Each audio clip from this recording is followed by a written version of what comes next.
Good evening, everyone. Wanted to do a quick silver update. Coming back to the chart pattern that I've been pointing out for the last few days, it appears that we are rolling over on the MACD to the upside, and the price seems to be corresponding. Drawn a number of lines here. Old trend line, $3 a month trend line that we've been following, that we recently broke down from. I've also highlighted down here in the MACD, just to show you what I've done is I've drawn a line to meet exactly where we are in the MACD to match the last time we rolled over from the same level upwards, and then I've drawn a line straight up, well, roughly straight up, to correspond to what happened in the price at that time.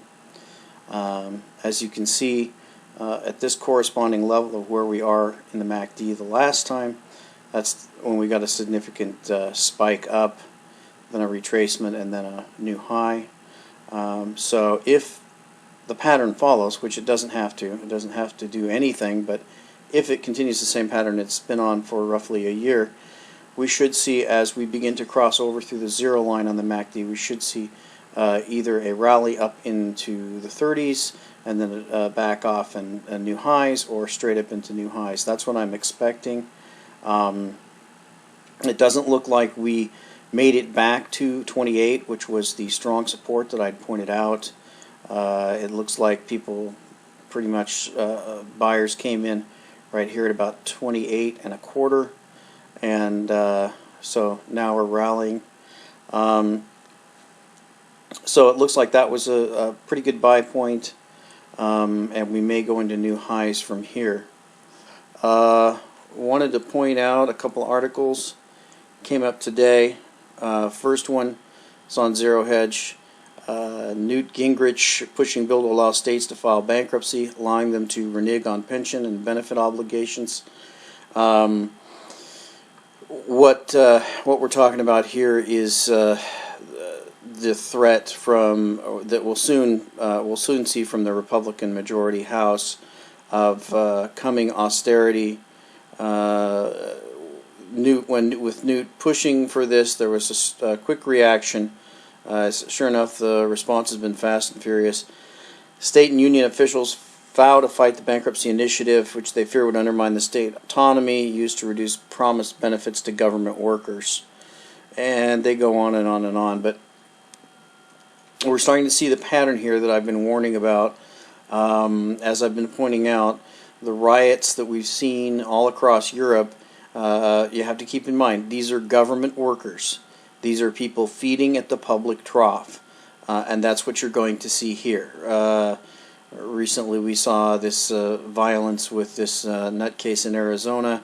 The left really trying to paint this as being a right-wing thing. There's really no basis for that. But we're going to see, in my prediction, we're going to see violence on the left.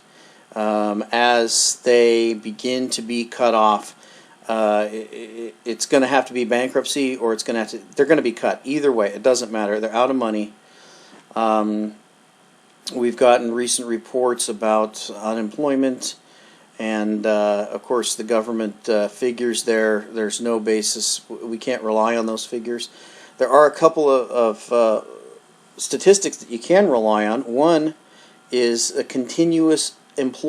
number of continuously employed people. In other words, how many people are in the workforce.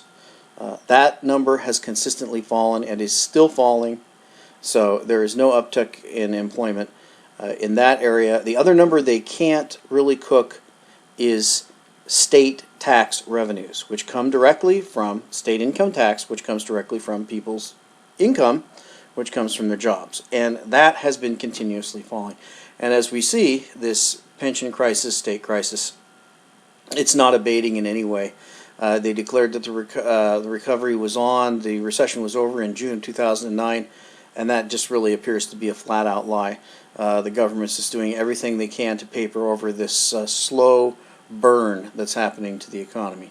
So I wanted to point that one out.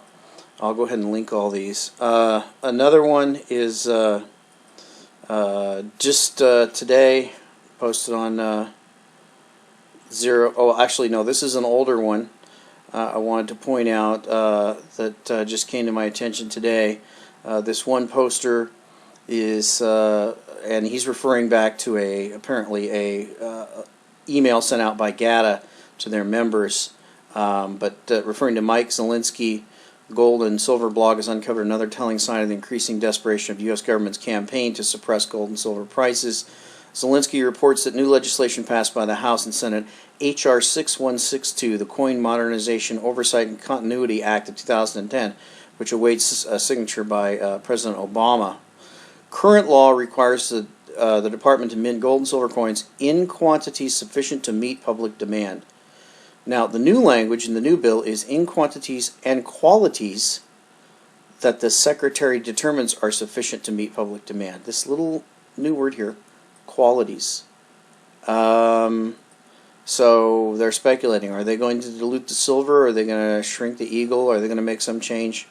We know that they've already announced that 2011 they're going to be tightening down the supplies.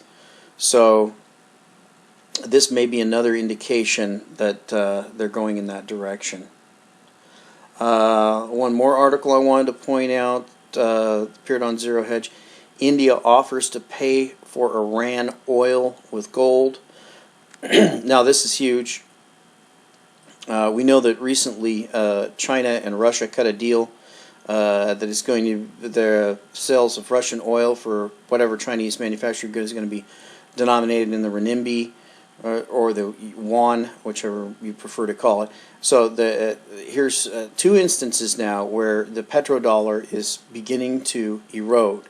If you want to understand the petrodollar, go ahead and watch my video, the petrodollar explained, and that'll give you a better idea of how that works. One other article I wanted to talk about, actually it's a video. Mr. Silver Gold Silver, who's been featured on Zero Hedge, purports to be an insider. Don't know if it's true or not. Says he gets rumors from Goldman Sachs and J.P. Morgan. In his most recent video, he implies that China has they've been robbed of about 300 million ounces of silver, and their strategy to get it back is they've been offloading physical silver from the COMEX, but they're being pressured, and so what they've decided to do is go ahead and pile on the shorts. Not really sure how that works, but what he says is that by piling on those shorts, he's forcing Blythe Masters and J.P. Morgan to cough up the physical. Don't really understand that theory. You might want to watch that video to see what he's saying. We know that the pattern of buying has changed. The pattern didn't change too much last night. Normally, it's a 3:30 a.m. 3:30 a.m. is the Asian Open, and if you look at last night,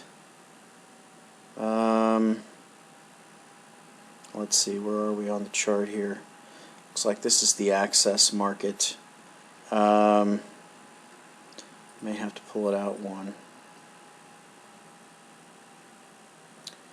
So we didn't see the type, here's one here, and another one there. We didn't see the type of sell-off, although we saw a mild one. We didn't see the type of sell-off we saw in Asia for the last 2 days. So maybe that's turning around, maybe it isn't. The rumor is that perhaps J.P. Morgan is trying to move its shorts overseas to avoid the oversight of the CFTC, and in so doing be able to continue their short operation.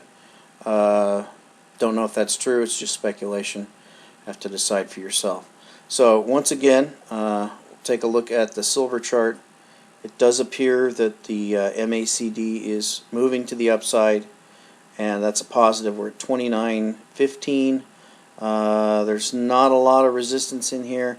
If we can get through this 29.9 or so, looks like we'll probably be off to the races.